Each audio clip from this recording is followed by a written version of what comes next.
Good morning, friends. Hello, hello.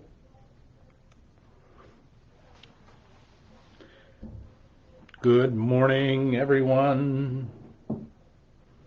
How are you? Little mug up with the First Congregational Church.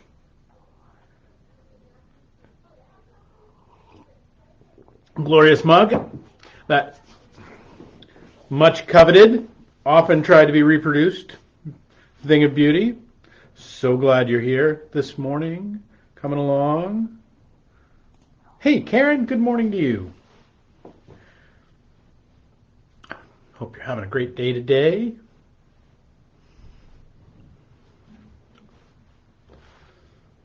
Good morning, everybody. Hey, John, how are you? Glad you're well.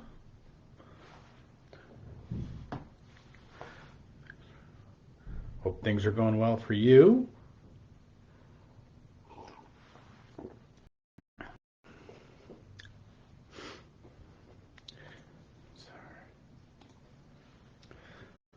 Oh, beautiful. Some light snowfall. That's kind of that beautiful kind of Currier and Ives sort of moments. Those are fantastic. Hey, Bonnie. Good morning from the West Coast. Maybe we're having coffee together. It's still morning out there. Glorious. I hope it's great. Good morning, everybody.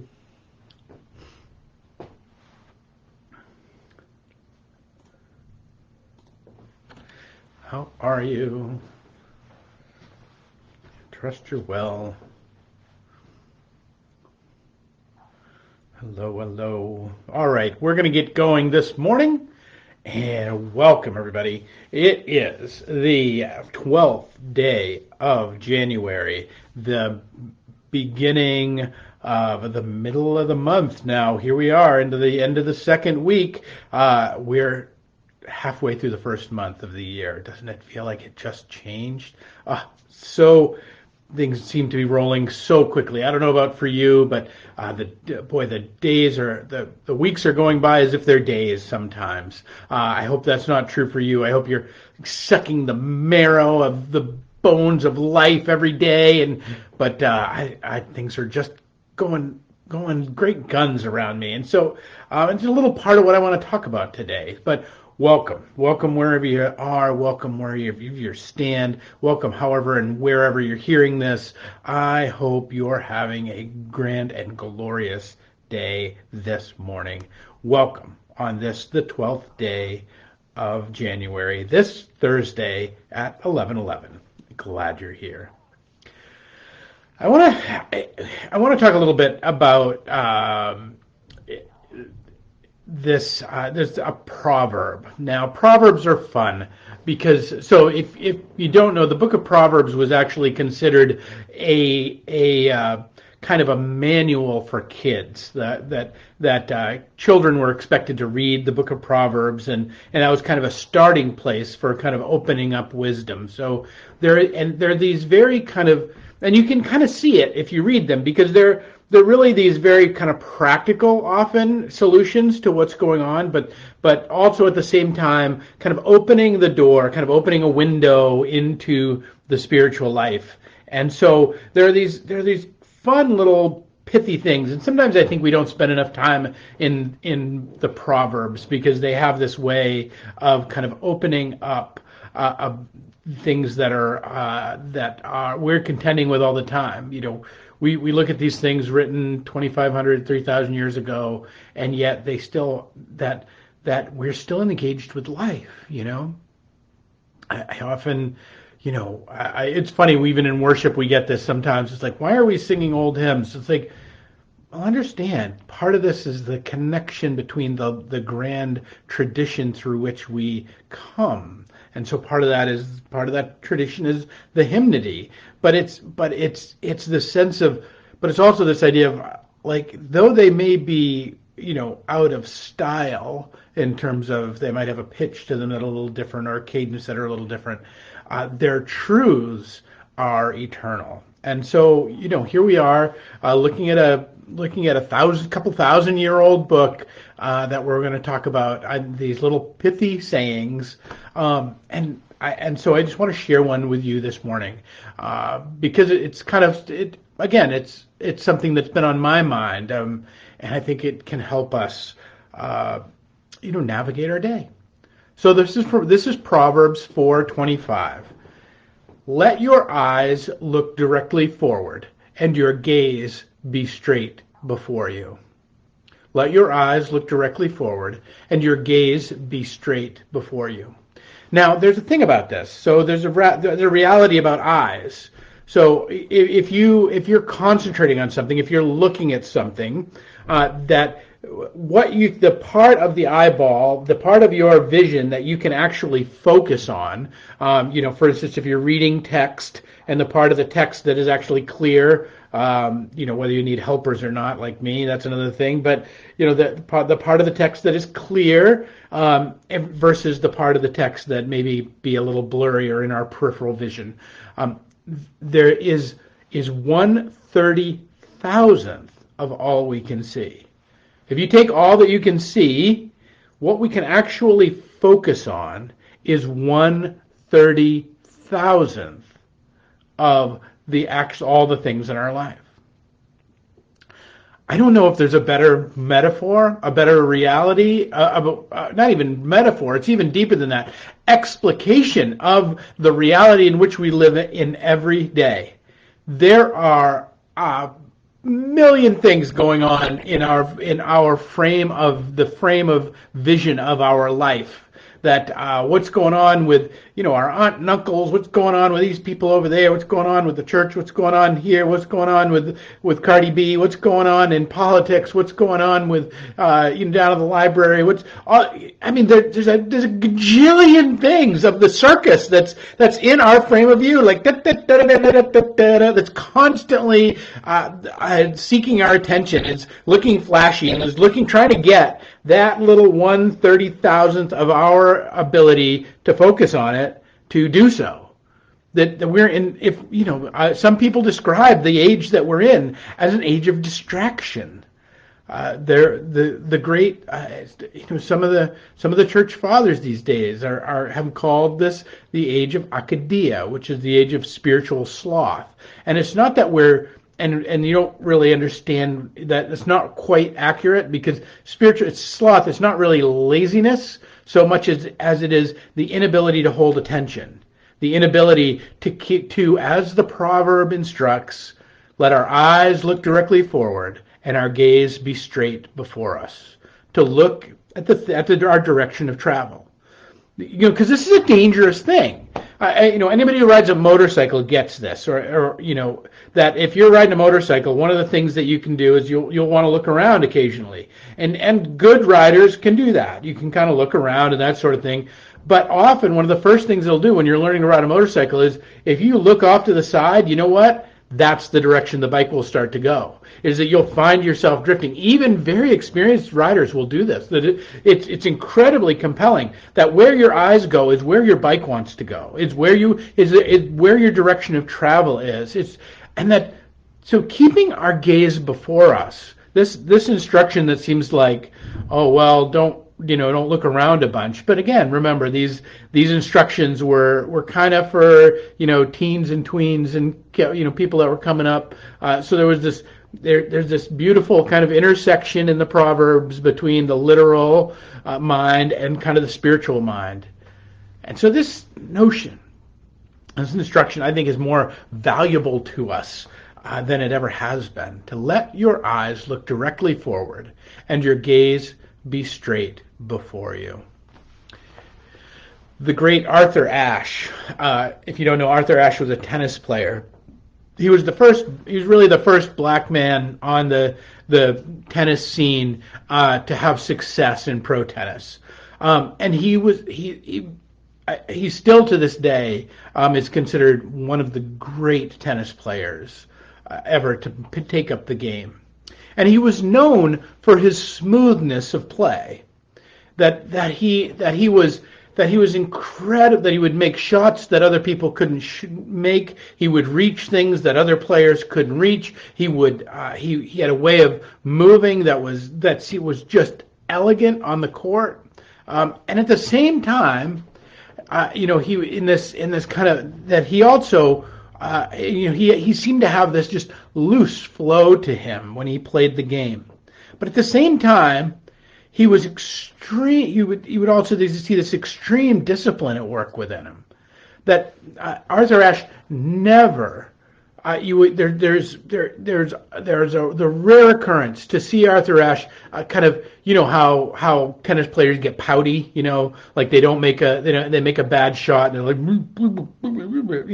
and then or they argue with the line judge. I mean, this is half the fun of watching tennis, was to watch John McEnroe argue with the umpire. That part of the world of the ups and downs of what would happen in the course of a tennis match. Ashe seemed to be immune to all of that. And, some people theorize that this was, because really, as an African American on the court, first one playing the game, you didn't want to have he felt responsible for the reputation that he put out there. But it actually, when he was asked about it, it actually goes much deeper than that. Ashe's style was that he really recognized that every calorie of energy that he expended on something that wasn't about winning the tennis match, that wasn't about the focus on the game and the opponent in front of him and the opponent in which he was that he was engaged in, the fight in which he was engaged, was actually not only wasted energy, but it was actually taking him away from the potentiality of how he could play.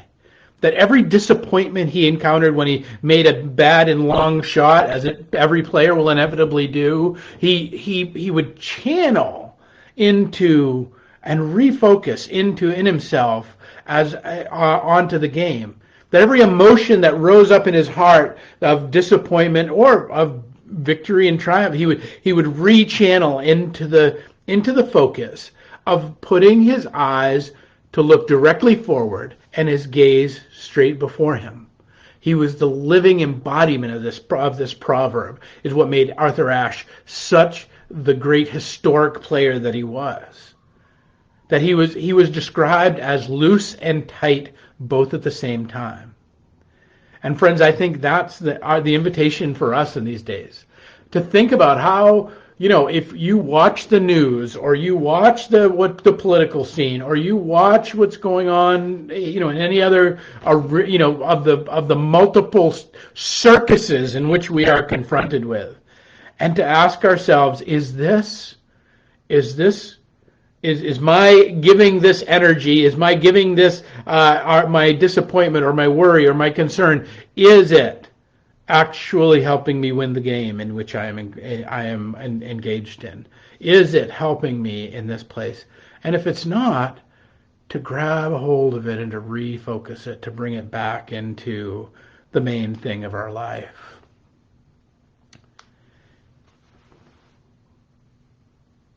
Stephen Covey, the great 7 Habits guy, when he was asked to kind of boil down, he said, okay, you've got all these 7 habits, take time to sharpen the saw, all these things, he sold a lot of books, he did a lot of conferences, but when asked, what's the core of what you were trying to communicate to people? What's at the heart of it?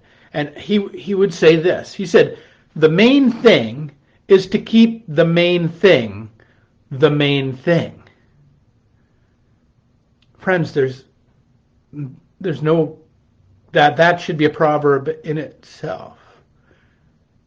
That is what this scripture from Solomon is trying to teach us and trying to tell us. Now, we can use this, and I just want to back off for just a second. We can use this as an opportunity to beat ourselves up if you'd like. We can say, oh, I'm so bad at focus. I can't focus on anything. I'm just a liberty gibbon. I'm just all over the place. Like, we can do that to ourselves. And feel free, like you'll get over it. Eventually, it will stop because it doesn't take you anywhere, and you'll find yourself right in the same place, just ankle deep in a puddle of tears. But when you're done having your feelings around that, the invitation is still the exact same, staring you in the face, to set your eyes directly forward and let your gaze be straight, and to walk through it. The greatest and we see this, and I'll kind of close with this piece today, because we see this in Jesus' ministry all the time. And it really is our invitation to let our eyes, like the old hymn says, that we're talking about old hymns before, let our eyes be set on Jesus. And what that really means is, let our eyes be set on the single greatest embodiment of divinity in our lives in time and space. And that doesn't just mean being all nice and chocolatey and warm. It doesn't mean being cruel with a sword of truth. It doesn't mean kind of fractional and partial ways that we want to talk about that. It means that where we look and where we give our energy to is where we're going to end up. And that if we look towards Christ in that rambling conversation that we have with him as we move through our days, and that rambling journey of offering up the things, oh God, I've just come undone again. Help me figure out what, where to look and how to look better, what straight actually looks like, that we continue to stay in that conversation, and that we continue to miss shots, and yet in the missing of our shots, in the bad calls from the line judges of our life, we still refocus and say, okay, Lord, where are you calling us to? Where am I going? How do I live into this energy or this image that you have given us? All of that. Christ embodies that throughout his ministry. You can see it. You see it almost every interaction. You actually read the entire Gospels with this kind of sense of, like, where is Jesus' focus? And it's always the same way. And how does Jesus ever lose focus? And he never does. And that's not to say we're never going to lose focus. Of course we are. But he's always and ever kind of forward, has this sense of living out this proverb of his eyes looking directly forward and his gaze being straight before him. Probably the greatest example is as he is headed to Jerusalem after nearly 3 years of ministry, wandering around having made a name for himself throughout the Holy Land. He is now headed to Jerusalem. Now he's in Jericho, and the scripture says his eyes he walked steadfastly towards Jerusalem. Now the thing is what we don't get about that is the road between Jericho and Jerusalem was filled with bandits and bad guys. It was actually one of the most treacherous roads to walk around Jerusalem. It was because there were so many nooks and crannies. There were so many little places for bandits to hide. There was a big piece of wilderness there, that it was actually an incredibly treacherous stretch of road. That there was this way in which that everybody who, in the good tactical sense, everybody who walked the Jericho road walked it with their head on a swivel, because somebody was coming at them from some direction with a knife or something. I mean, it's the setting for the Good Samaritan story. That he goes down. Remember, he leaves for Jerusalem and goes down to Jericho. Well, you know what? Nobody was surprised that he got beat up on the Jericho road, because that's what happened on the Jericho road. When Jesus sets his eyes towards Jerusalem, he steadfastly walks towards Jerusalem, which means all of the bandits drop away, all of the things that would distract him, all the things that would seek to attack him, all the things that could gobble him up, could beat him up, could eat him up, were ever present on the Jericho road. he gives no mind to. Now, friends, I get you're not Jesus. I'm not Jesus either. I'm constantly living a life of distraction. I tell you this because I need it more than any one of you. But the pattern is there, and the image is there, and the hope is there, and the potentiality is there. That we're not going to get it all right all the time, but that we, in seeking to set our eyes towards the thing that is before us, to put our eyes directly forward, to stop being distracted by the sparkle and the 3-ring circus or the 18-ring circus in which we find ourselves, to set our eyes towards the things, towards the logos of our life, the really real, the things that will drop away when we drop out of this world. All the other stuff will drop away, but the things that matter beyond time and space, the things that we treasure in our hearts, the things that we harbor in our mind, the things we live out with our bodies, these things that are of eternity, all of them, everyone, are worthy of our focus and are worthy of our courageous walk through bandit country, worthy of our devotion, because they are the things of Christ Jesus. Keep before us the image of God in which you were made, and the becoming that means, and that in it, as we let our eyes look directly forward and our gaze be straight before us, that all things come to us in God's good time. All right, friends, that's my hope for you today. I pray you are well and that you have a great weekend. We are worshiping on Sunday at 10 a.m. We'll be right here on Facebook Live. We'll also be on the website. If you're catching us online, please, I invite you to watch us. To watch us on the website. The quality is much better. The hiccups are fewer. It's a much better place to catch us. FCCFallRiver.com, much better place. We've got a bunch of stuff coming up next week. It's going to be a great week. If you have a chance to come out and see Stephen Manchester with us, that'll be great. We'll talk about that more next week. But from now until then, peace and grace to you, my friends, and may you have a great weekend. Blessings all. Before we go, I just want to see who else checked in. Hi, Yvette. Hey, Linda. Hey, Kristen. Good to see you.